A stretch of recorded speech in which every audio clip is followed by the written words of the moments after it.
কয়েকদিন আগে গ্রেফতার হওয়া ক্রিকেটার আরাফাত সানির স্ত্রী দাবিদার তরুণী নাসরিন সুলতানার সঙ্গে আপোস করতে চান সানির পরিবার। তবে এজন্য একটি শর্ত দিয়েছেন নাসরিন সুলতানা।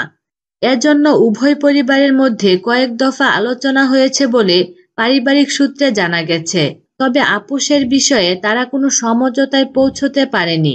নাসরিন সুলতানার দাবি, সানির পরিবারের পক্ষ থেকে আপোসের জন্য বলা হয়েছে। সানির পরিবার তাকে যথাযথ মর্যাদা দিতেও সম্মত হয়েছে।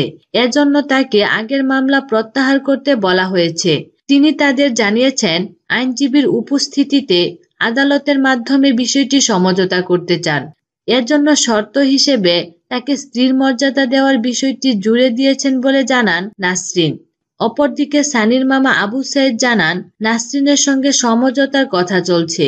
তবে এটা নাসরিনকে স্ত্রী হিসেবে মেনে নিয়ে নয়, কারণ সানির স্ত্রী সন্তান রয়েছে।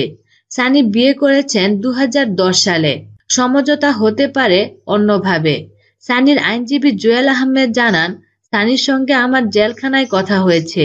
তিনি নাসরিনকে স্ত্রী হিসেবে মেনে নেবেন না।